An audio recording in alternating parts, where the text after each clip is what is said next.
Welcome to Kenton's videos. Enjoy the video. In this video, I will show how to turn on Bluetooth in Volkswagen Passat, updated. Press the power button on the infotainment system and tap menu, then Settings, then Bluetooth. Choose Pair Device, accept prompts, and confirm the PIN matches on both screens. If the car asks to allow contacts or messages, grant permissions for seamless calling. Revisit Bluetooth settings anytime to manage paired devices or remove old phones. Start pairing by selecting Pair New Device on the Volkswagen Infotainment Bluetooth screen, then choose your phone from the list.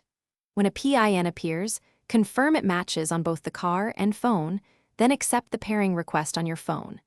The system may request permission to access contacts and messages. Allow these for hands-free calls and caller ID. After pairing, test a call and audio playback to ensure functionality. If you're finding this video helpful, please subscribe and like so I can keep making practical car guides. Quick recommendation: grab a little Trees black ice to keep your Volkswagen smelling fresh during drives and pairing sessions. It's a small comfort that makes a difference. Check the description for the link and other deals, and thanks for supporting the channel. Now let's get back to the video. If pairing fails, try restarting the infotainment system by cycling the ignition or using the system reboot option. Clear the paired devices list to remove conflicts, and then attempt pairing again with a fresh connection.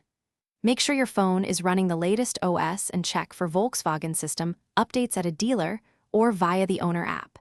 If problems continue, try pairing a different phone to isolate whether the car or phone is causing the issue. Thanks for watching. Consider subscribing if we helped you.